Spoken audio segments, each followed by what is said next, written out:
And welcome to Chris Garcia and the Servant of Mary. We laughing because me and Robert our guts was coming out. We can only hold them in our soul. And he was just we're like, come on, we gotta breathe. Anyway, we are here today with my friend Robert Farmer, who's director over at Teen Challenge, and our good friend Austin, he's from Teen Challenge as well. And again, we call it Miracle Mondays. It always starts our week off with a blessing. I'm blessed every day, I'm telling you, but it just starts our week off with a blessing. And Robert, how you been doing? What's going on, brother?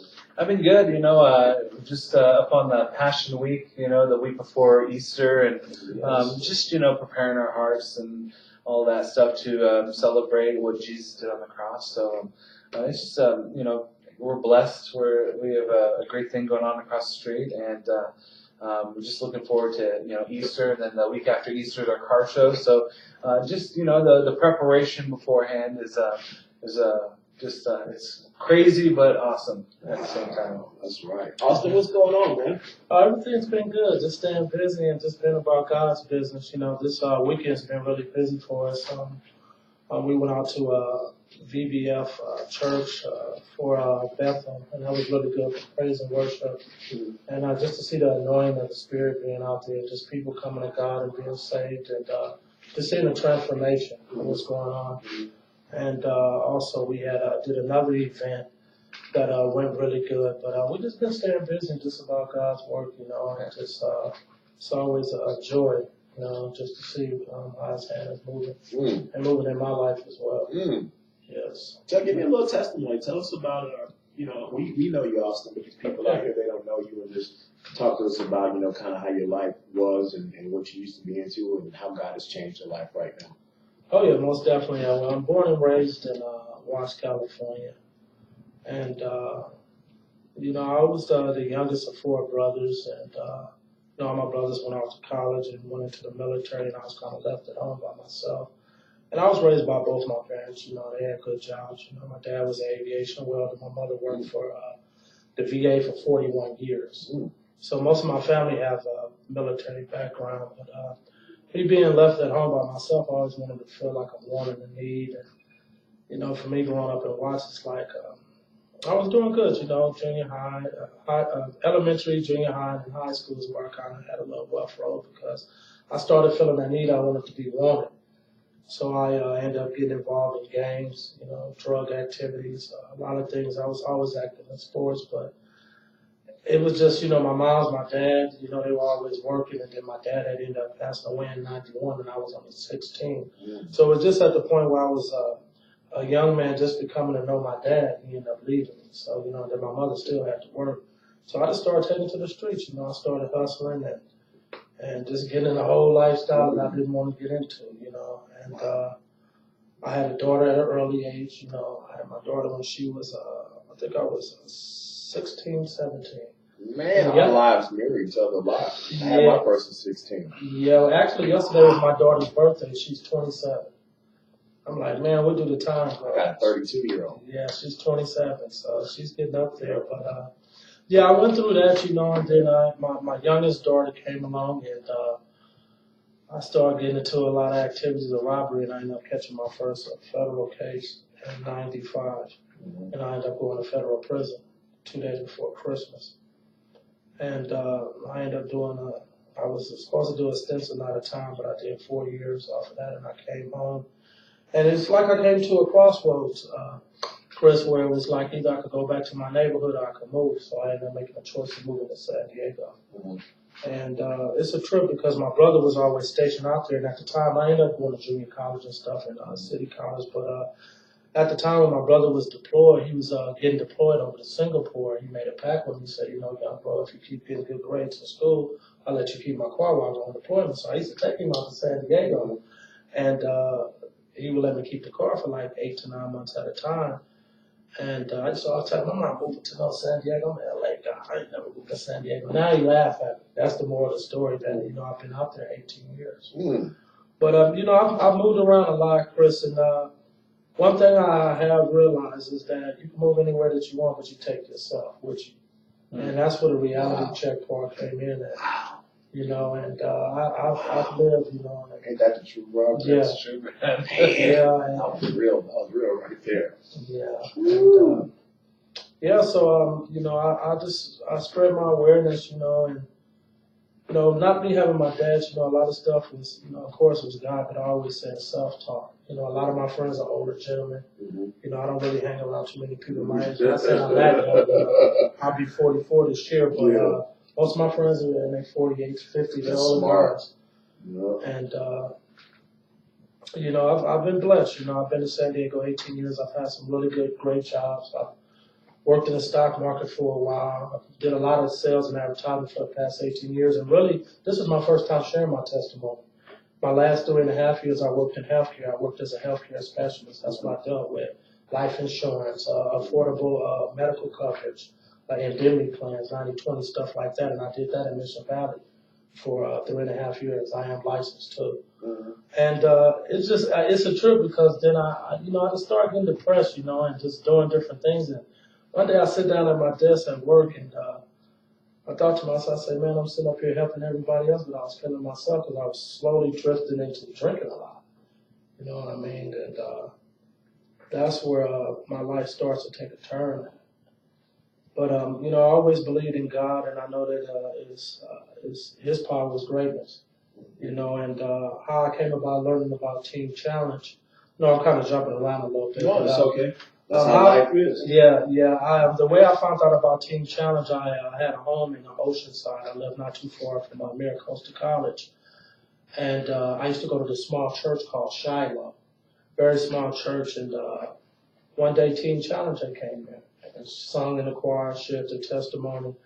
And I was struggling real bad at that time. And God has always blessed me. I always kept a job. That's one thing I could say out of 18 years being in San Diego. I might have been unemployed maybe a year, 2 years at max. Mm-hmm. So God has always blessed me with a nice permanent job, but I just couldn't get a grip on my alcoholism. And I had to come to terms with that I was an alcoholic, that I needed a higher power greater than myself to change my life. Mm-hmm. But I was at church and they got up there and shared their testimony. I was like, wow, that's what I need. Mm-hmm.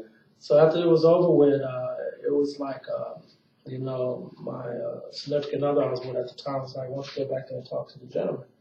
I said, you know what, I am going to do that. It's time for a change. And I went back there and talked to him, and everything stayed good until he used the B-U-T. But he said, you know, you can be in this program and all this and that. He said it's a 1-year long commitment. And right there, because I had never been in front, I'm like, man, that seemed like 10 years to me. Mm-hmm. I was like, oh, no. So I said, just let me get your card. And I got his card, and they had the pamphlet, and I got the pamphlet, and I went back out there, running them up, just working and drinking and doing stuff, and called myself taking care of my business, but 1 foot in water and 1 foot in fire. And did that for about 2.5 years, and then I remember 2013, April 1st, and it wasn't April Fool for me. I went in the Team Challenge, and I never looked back at that time. Mm-hmm. And the same guy that was there, Hector, a really good friend of mine to this day, he got me in. And I went in the Team Challenge, and I was there for a whole year straight. And then I ended up, I didn't even think I could make it through the year, but as time went, it just got better and better. You know, I got closer to God. I looked at things differently. It's like I always say I look through a different lens. You know what I mean? And you know, our biggest battle is just between our ears. It's my mind, you know. And I went in the Team Challenge, did the whole year, graduated, and then I said, you know, that's not enough for me. I went back and did an apprenticeship, and that was a blessing too. And I graduated from there, and I think it was August 28, 2014. Mm-hmm.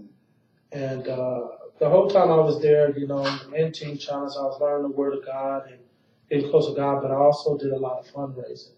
And that really meant a lot to me because at the end of the day, you know, I always felt God knew how much we was going to make if we really pressed in. But the thing that was priceless to me was reaching out, touching people's lives.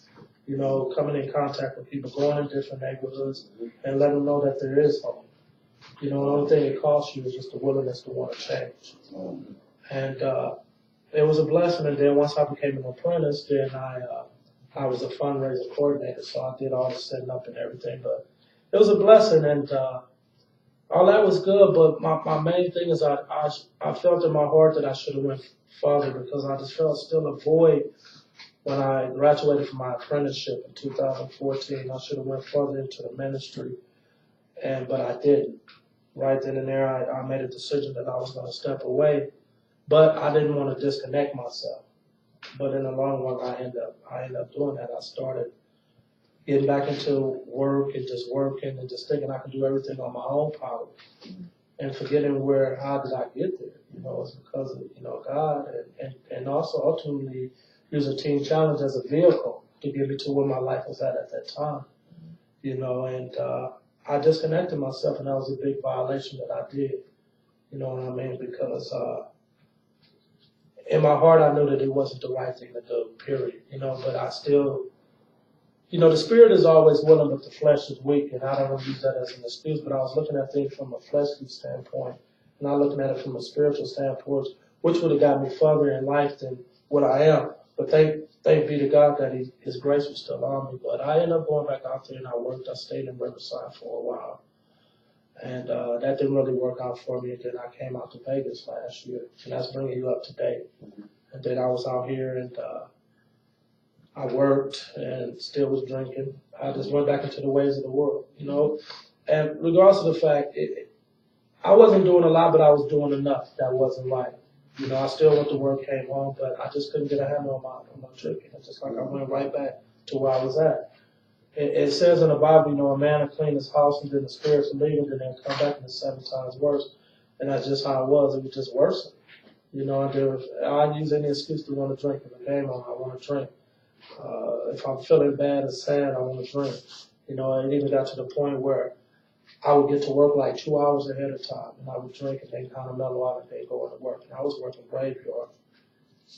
And it just got to the point where I just got tired again, and I said, you know what, I'm going to just leave. I left everything. And I was living in Summerlin, and then I had just moved to Henderson and been there like 2 months.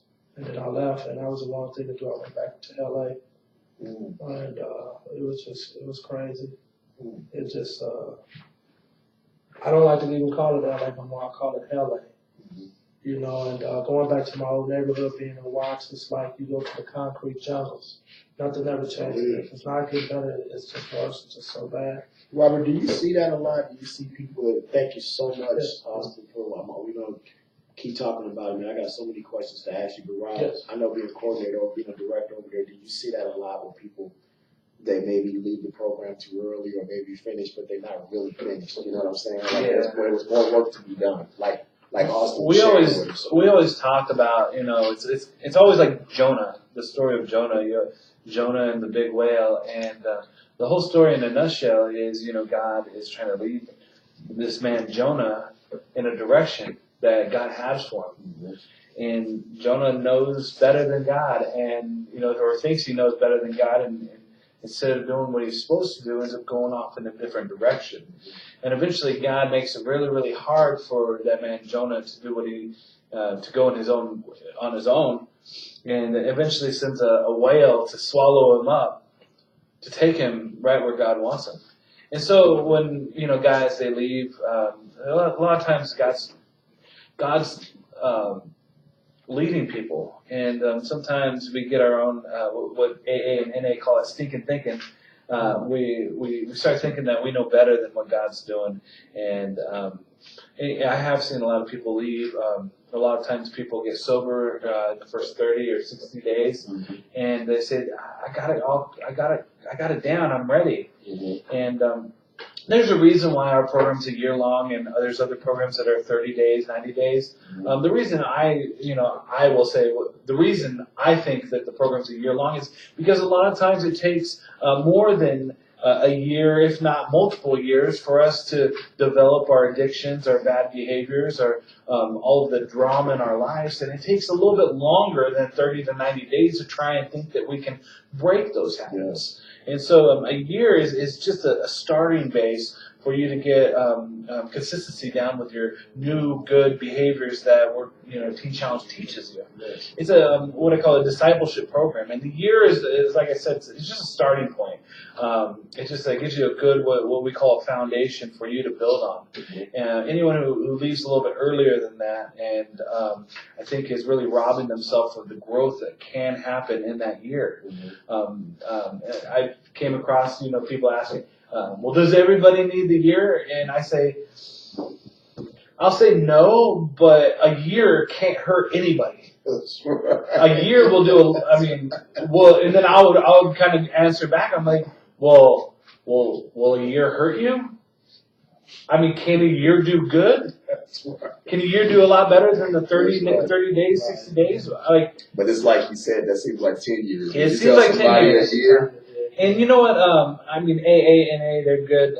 They have a couple good phrases that kind of explain a lot of this, but they're like, just take it one day at a time. And that's from the Bible. The Bible says, don't even worry about tomorrow, because tomorrow will worry about itself.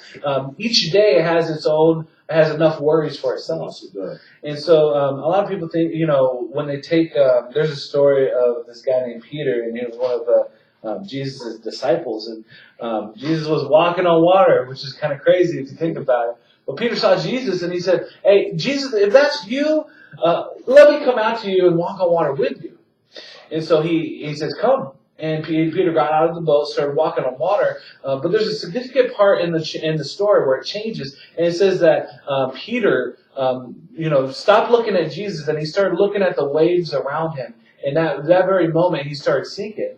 And then Jesus came up and grabbed him by the hand. He says, "Oh, you little faith, why would you doubt?" He's like, there's other scriptures that say, keep your eyes fixed on Jesus. This whole entire thing is like, don't take your eyes off of what God has and what God's doing in your life right now. Because you can look at the circumstances, you can look at the way that everybody else looks at things, but I'm telling you, God can do a lot with a little. There's all kinds of stories about, Jesus feeding 5,000 people with a couple fish and a couple loaves of bread. Like, God can do a lot with a little. Like, what's impossible with man is possible with God. So, like, you got to stop thinking things like the way that everybody else does, like what we call the world thinks. It's not all about status. It's not all about how much you make. It's not all about what you have. It's about what you're doing for God. Absolutely. Wow. So, what do you think, Austin? Now, where do you see yourself, man, going? Well, I always say at the end of the day, and I've shared this with the guys before, is you have to do a self-inventory, and that was just something I had to do, and just have to get real with myself. You know what I mean? It's like I always say, it's like me pulling off all of my life and putting it in front of me and just looking at areas where I need to have a fine-tuned adjustment, as well as having an attitude adjustment. And when he spoke of being an AA and NA, one thing that I did take from there, and ultimately as God is, because I've been through all that too as well, but it's 9% drugs and it's 5% drugs and alcohol, and it's 95% your behavior and attitude. Absolutely. Because the drugs and alcohol don't come to you and say, knock on the door and say, "Hey, Austin, come out here, I got a drink," and pour it down my mouth. It's always us that go to it. So I had to really look at it that way, as well as examine myself, what I really suffer from, and don't let my will be done, but let God's will be done. And, I'm back on restoration. And, on my Facebook page, at least 85% of the people on my page is from Teen Challenge. That's my family on there besides my kid. I have a clean page. You go on my teen page, I don't have no drugs, no alcohol, nothing. It's strictly just what it's for. Social media on my page. It's where I go on it. And, a lot of the brothers reach out to me, and it is one big family. And a lot of the brothers would ask me, how am I doing, this and that, and I would kind of shy away. I'm doing okay, but really inside I was hurting. So one great thing is one of the teachers that is at Teen Challenge, I seen him on Facebook, and I reached out to him and told him I needed help. And a bunch of the other brothers had, told me, this is what you need to do. There's a Teen Challenge out there. And I know for myself, to get away from everything is what I needed to come here. So where I really see myself, what I'm getting at is just being humble and being teachable. That's how I want to come into the program this time. And just really having my ears open and not just being a good hearer, but a doer too as well. And learning from my mistakes. and realizing that this is where God wants me at this place and time. And the same Teen Challenge. And, you know, Teen Challenge has been around 50 plus years, and God has been using Teen Challenge as a vehicle for 5 decades and changed a lot of people's lives and generations of family. So it ain't just me and Robert or any of the other guys, it's generations of other people. Wow. And it's a nationwide program. You know, we're worldwide, we're everywhere. Wow. You know, that's why it's called Teen Challenge International. And for me to be here is, I know that I needed the structure, but also I just wanted to get close to God. That's what it was for, to get close to God. And I know Teen Challenge, I call it Bible Boot Camp. That's what we're about. You know, we're about God's business, period. And if you shy away from that, you'll get corrected. You know, everything hasn't been smooth for me. I've had my bumps and things since I've been here, but God disciplines those that He loves. And it gets me back in line with God's word, because He only wants the best for us. So where I see myself at from here is just moving forward.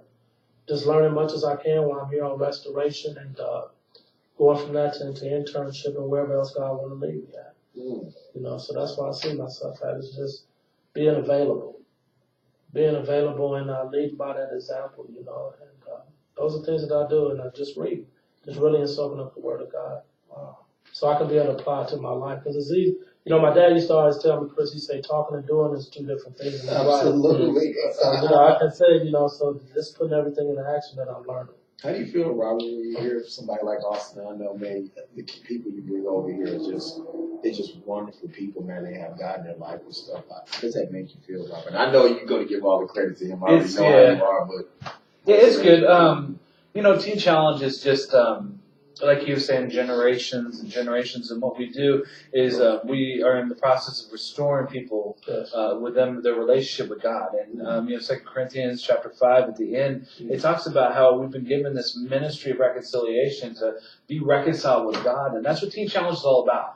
Is we take a person just like Austin, just like anybody else, and we introduce them and create an atmosphere for them, for God to work, but also to restore their relationship with God. And we pretty much set them up to where they can literally and pretty much do anything that they put their mind to. Anything that they feel God's calling them to do, we get them in a right state of mind to be able to actually have a paycheck and not go out on a binge, you know, to be a productive member of society, you want to say. But we also have the option to go into ministry, to, you know, give back to God. And some pastors, preachers, teachers, staff members at other Teen Challenges, or even planting a Teen Challenge. The sky is the limit for any of the guys who go through the program. So, I mean, it's nothing new. I see people all day. I think the hardest thing for me and my job is to be able to see the potential in someone's life and see them throw it all away after 20 or 30 days of sobriety.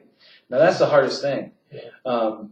Because we see the potential in God has gifted everybody, like specifically, I mean, God's gifted Austin a leadership, and you know, the humility in leadership nowadays is very, very, it's sparse. It's far and few between. So, you know, there's giftedness is everyone's gifted in areas. And it's just opening their eyes to see where they're gifted and see what they can do. Well, God can use them in areas. And we go, you know, Bible boot camp. We're I call us a hyper Christian program. Our program is like literally 1 year in Teen Challenge is equivalent to about 7 years in a regular church. We go to church 4 times a day. We have Bible studies every day, at least sometimes twice a day. Everything we do from the ground up, from the morning we wake up to the morning we go to bed is all focused on God. And I think that's how God created us to do. There's a proverb, it's Proverbs 3, 5, and 6. It says, you know, trust in the Lord with all your heart and lean not on your own understanding. Acknowledge Him in all you do and He'll make your path straight. You know, a lot of the people who come to Teen Challenge, you know, it's usually because their road is gotten really hard. You know, they hit rock bottom or whatnot. And the way that we see that people, you know, all we want is, I guess you want to see our path to be straight. I just want to, you know, put one foot in the front of the other and just go down a road without it, you know, getting difficult or hitting rock bottom. And the Bible tells us, you know, acknowledge God in all you do. In everything you do, acknowledge Him. Other scriptures like Colossians 3:23 says, "In everything you do, work is unto the Lord." It's everything you do, doing it with the focus of God in mind. Yeah, I mean, because AA, NA, whatever you want to talk about, they say one of the first is like the second step is acknowledging that there's a power greater than yourself. There's God. People can do theories all day long. It's just a theory, like a theory of evolution, or the theory of the Big Bang theory. They're all theories. God's another theory, but it's more recognizable, and we just start. We don't beat around the bush. We say it like it is. It's God. That's it. How can you? We said a couple weeks ago. How can you deny a man who literally time is wrapped around him, like time? The person who this Sunday we are going to be we're everybody. The whole world is celebrating Jesus' resurrection, like his death and resurrection. The world celebrates this man. It's a people. I've been around. I've been around a few atheists, man, and when they have problems, they go, "Jesus Christ!" I thought you didn't. Yeah. What is that? Oh my God! Wait a minute. They believe. They just don't want to admit that they believe. They believe. In a sense, it's all about Jonas.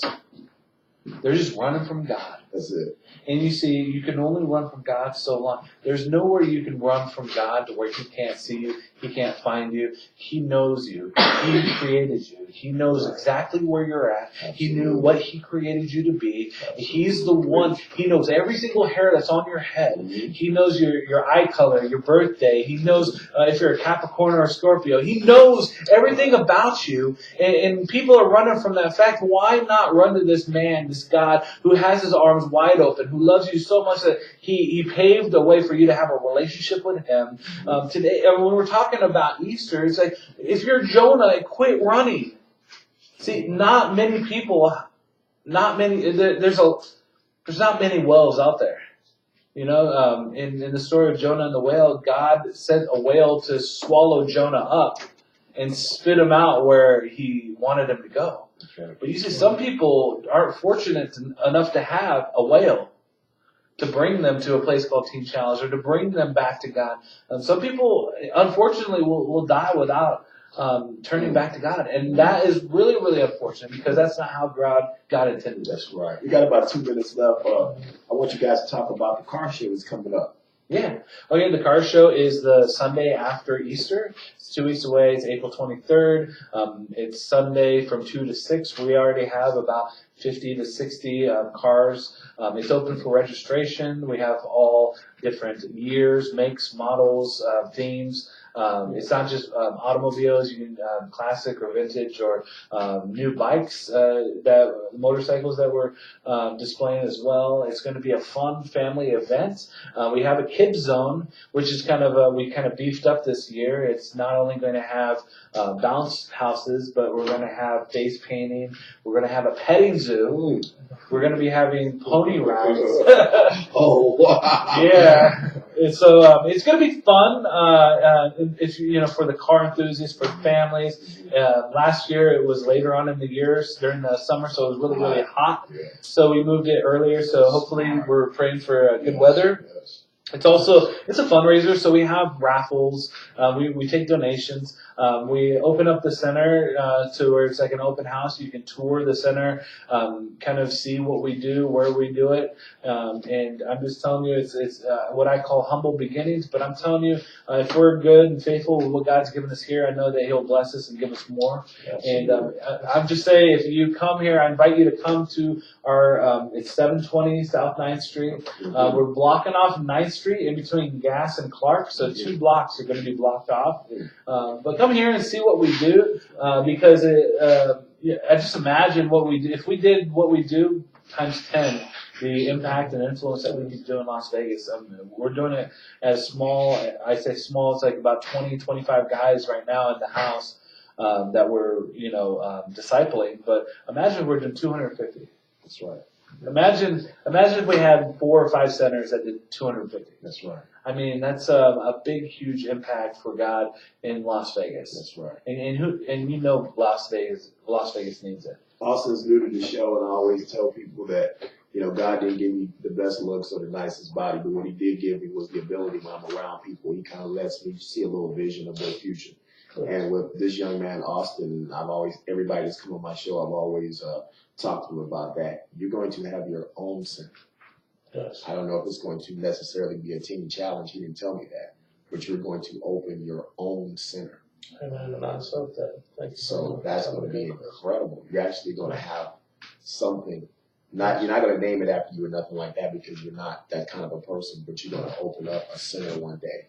I don't know if it's going to be here or in another city, but that's what you got planned for you, man. So that's a big thing that's going to happen. And it's because that's why you've had the jobs that you've had. Yeah. Is leading you up to this point. You're going to be able to do that. You know financially what it's going to take. Yes. You know how the administration goes. Yes, I do. That's why he put you in those jobs that he put you in. And this man right here, we already know. This dude is just going to be, he's another disciple. Yes. If there's a 13, this is the one right here. He's going to be going around just preaching that word. We need somebody like that just going around stopping people and saying, hey, you know what God has planned for you? Do you know what your purpose was to be here? That's what Robert's going to spend his life doing. And God's got a role for him, brother. He's waiting for him. He's waiting for him to come home one day. So it's a blessing, man, what he's done. You know what I'm saying? So I want to thank you so much for watching. And once again, if you have any property, any vehicles, and anything that you're sitting on and using as a tax write-off or anything like that, this is the type of organization, Team Challenge. You want to get in contact with them in Las Vegas. They're trying to open up another center. They want to get a bigger center, maybe make this one a woman's center and open up a huge men's center. So if you're sitting on a piece of property that you wouldn't mind donating or just get in contact with them and work out maybe the cheapest possible plan that you can, to help them out. I mean, they're doing this, they're nonprofit, so they're doing this on donations and doing this on the blessings from God. And he's going to keep blessing them. But, if you can bless them, how much is that? You'll be blessed 10 times by God if you help out Team Challenge. So, whatever your property you're sitting on, vehicles, anything, get in contact with Robert here at Team Challenge Las Vegas. Give me the address one more time where they can get in contact. 720 South 9th Street, Las Vegas, Nevada, 89101. You can give us a call on the phone. It's 702-314-1300. You can find us. We have our website is teamchallenge.net. Just click on the Crisis and Induction Teen Challenge Center in Las Vegas. Either way, you can get a hold of us. If you have any prayer requests, we'd love to hear from you. If you have any questions, we'd love to hear from you as well. Absolutely. Watch Chris Garcia, the Conservative American. Google us. We'll be up in a couple hours. Push subscribe. And once again, like Robert said, we love interactive feedback. Ask us questions. Ask us about Team Challenge. Leave a comment. We read those things. So it's wonderful. Thank you so much, Austin, for being on, and my brother Robert right here. Thank you very much. Always preaching the gospel, man. This dude knows his Bible, like the Bible boot camp. This is the professor right here. Drill instructor. He knows his good book, man. Thank you to our assistant producer, Kaylee Garcia, and head of social media for producing a wonderful show today. Blue Laker Cobra is coming up in about 20 minutes. Stay tuned. God bless America. God bless our troops, and Godspeed to Donald Trump. Thank you so much. Good show, fellas. Good show, man. I love you, brother.